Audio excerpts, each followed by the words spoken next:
said in my predictions vid, this was going to be, on paper, this looked like an interesting card, looked like it could be a good show. Was it a good show? Let's go through it, shall we? So in the opening contest, we had the Motor City Machine Guns versus Generation Me, who replaced the London Blazing team of Dreadsman Wolf and Brutus Magnus for personal reasons. Now, I've got no problem the Generation Me replacing them. I've got no problem with that at all. My issue in this match, if you can call it an issue, is why was it for the belts?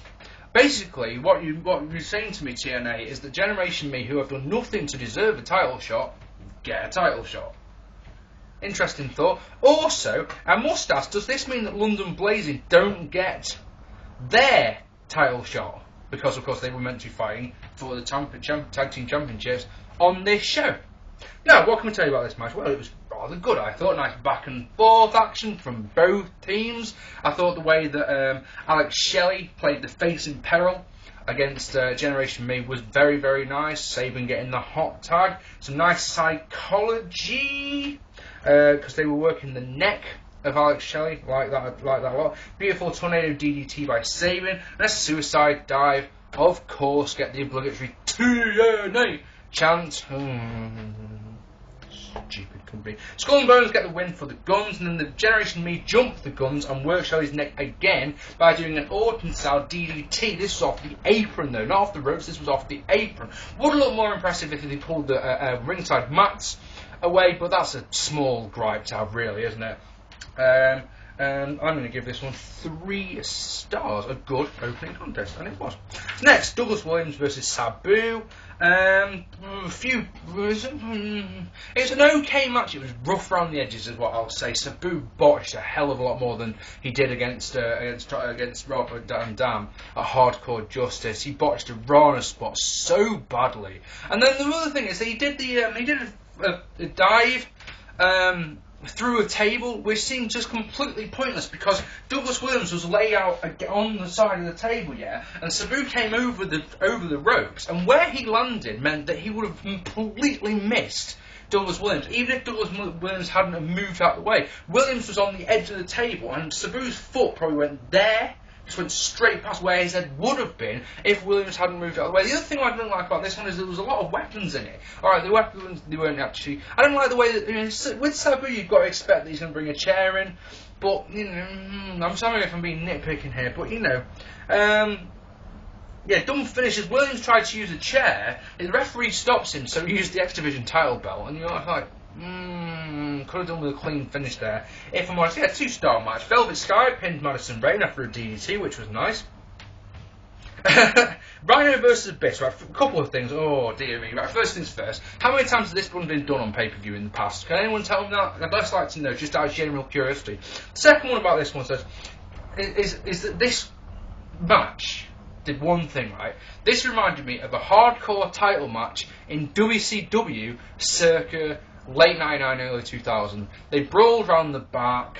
They did crappy weapon shots that weren't particularly good. It reminded me actually of Bam Bam Bigelow versus Hardcore Hack in WCW, complete with the guardrail that was in the ring. It's just like, I don't want to see this. And then they did this bizarre little thing where when they went crashing under the stage made of balsa wood, so it doesn't look impressive in the slightest. And then they spent about a minute underneath the stage where they were allegedly brawling. The crowd let them know what they thought of that. Mike Tenay made himself look like an idiot by going, "Can you hear something? I can hear them fighting under the stage." Tit.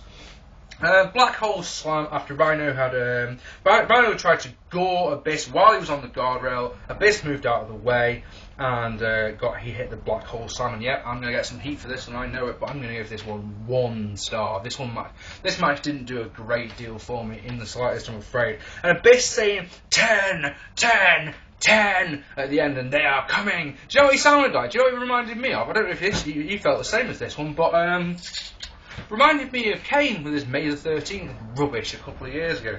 Same sort of thing. Will it be as big a letdown?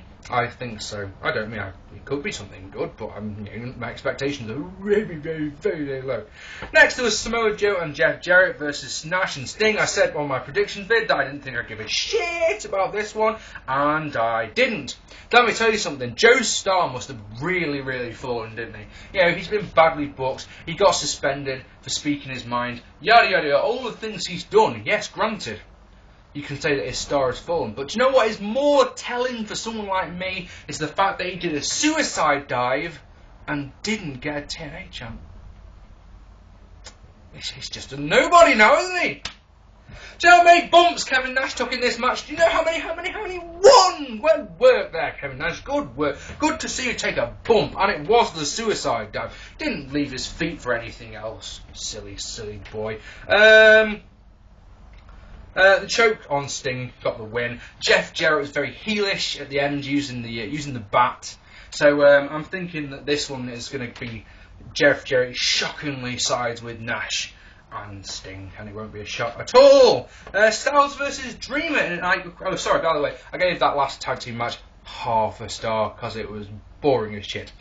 Next, Styles versus Dreamer in the I Quit match. Now this was a very, very interesting one, you see, because for a start, Styles got a massive face pop when he came out, which was like, right, okay. But secondly, is that Tommy Dreamer, the psychology in this match was so strange, because instead of it being hardcore, full of weapons, full of brawling like you'd expect from an I Quit match, where the whole point is to batter your opponent to the point where they quit. It's not like you're trying to get them to get a pinfall or a submission out of them. You're trying to make them humiliate themselves.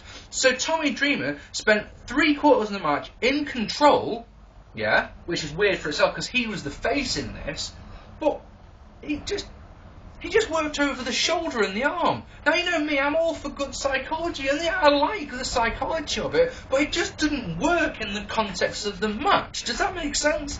You know, he worked over Styles' left shoulder and the left arm, using arm bars, he used a shoulder breaker on the outside, etc, etc.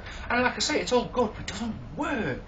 Little things like the kendo stick crossface didn't look half as nice as the barbed wire crossface, in my opinion, that we saw at Hardcore Justice. Anyway, Styles, at the end of the match, Styles used a fork, and Dreamer did probably the most obvious blade job I've seen this year. This one was bad. Basically got hit in the fork, went and sat in the corner, took an age to get his blade out of his wrist tape, yeah? The ref got knocked over, and basically Styles drop kicked into Dreamer's face while he's holding the blade like here.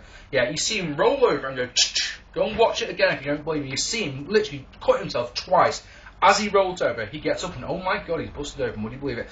Fork to the eye, Dreamer says, I quit. The match did nothing for Styles, made Dreamer seem like the jobber that we all think he is. 2.5 stars, wasn't as good as I was actually hoping it would be, if I'm honest. But, next, Angle versus Harley.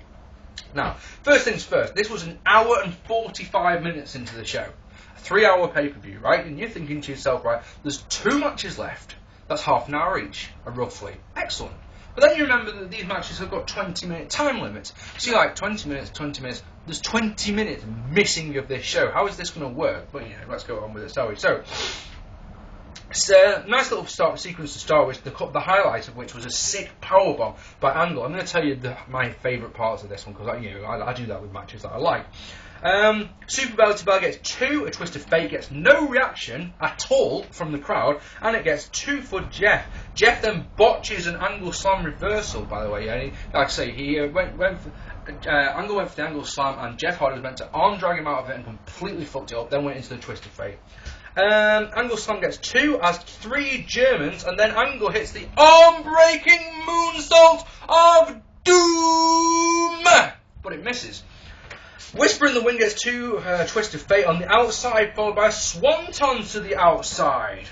Now then, here's my first point of problem with this match, and that is this bump was completely pointless. It didn't achieve anything at all, did it? It's like, yeah, it looked good. I'm not going to deny that it looked good, but what does it achieve, folks? What did it achieve? It looked good. It didn't get, because it was on the outside, it was never going to get the win. So what was the point in it? Hard to suspend your disbelief at times like that. Anyway, it deserved a TNA chant, and it got one. Wasn't very loud. Wasn't half as loud as the suicide dive in the opening match one. Weird that, TNA fans. Weird. You will chant TNA for a suicide dive. The guy does a fucking swanton bomb off the top turnbuckle, clear to the outside, and you just go, TNA. Fuck it.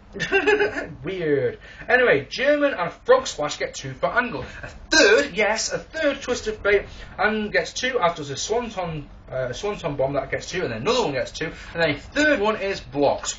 Angle slam gets 2. Ankle lock is countered, but a second one looks like a crab. The way that he's Jeff's on his left shoulder, so it looks like he's got him bent round in a half crab, but we've got an ankle lock on his head. That's nice. And then the bell goes. Because we're out of time. 20 minutes have come and gone in the blink of an eye, and you're just sat there going, what? What do you mean 20 minutes? 20-minute time limit? You know, it's a fucking quarter-final, semi-final, whatever, of a fucking of a title tournament. God damn it! And you know, why have a 20-minute time? I understand on television you've got 3 adverts in there, yada yada yada. But come on pay-per-view, when there's that long left of the pay-per-view. No, Bischoff comes out. He talks to Dixie. He had 5 minutes in the match. The match restarts. Angle goes for a standing ankle lock. Hardy with a brief comeback as then Angle hits a super angle slam. You're thinking that's got to be the win right there, but no. He only gets 2. They do a double KO. Angle drapes an arm over Hardy, but he gets 2 and the time runs out again. You fucking idiots! Uber lame. Bischoff adds 5 more minutes, and this is getting fucking stupid. The stopping and restarting of this match is starting to get on my nerves, if I'm honest. Hardy beats on Angle on the outside. He rams Angle's head into the ring steps and he blades in the ring. Hardy puts on a Boston Crab. It's reversed into an ankle lock, and once again the time runs out. Bischoff comes out. He gets on a headset, talks to someone in the back, talks to the physicians who are checking on Angle, who's busted open and is bleeding a gusher, especially while he's in the Boston Crab. Yeah, that looked nasty. He's in the Boston Crab. His head's on the ground and there's just a pool of blood around him. Lovely. Eventually, though, after much faffing and piss-arsing around, it's declared a no contest. It's declared a no contest. It's a draw, if anything. And you're just like, good God, Regal, why the fuck have you just done that?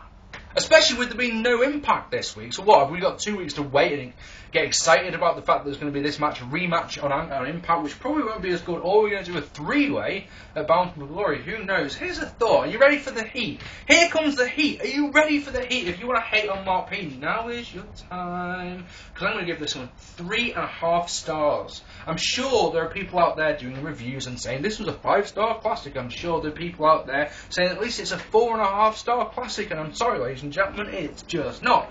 Let me tell you something, Willis, because if this match is so important, like Bischoff said, he was saying, you know, this is an important match, it needs to have a winner. If it's so important, don't put a time limit on there, you fucking retards. Also, check this one out then, yeah, count on me this one. As awesome as the spots were, and some of them were fucking great, it sort of brings into my eyes the legitimacy of pro wrestling finishing moves. You see, you've got the Swanton Bomb, which is a finisher which always 99% gets the job done, yeah? You've got the Angle Slam, 99% that it gets the job done. If people kick out of them in an important match, especially on pay-per-view, I don't have issue with it. What I do have issue with is when someone kicks out of a Super Angle Slam.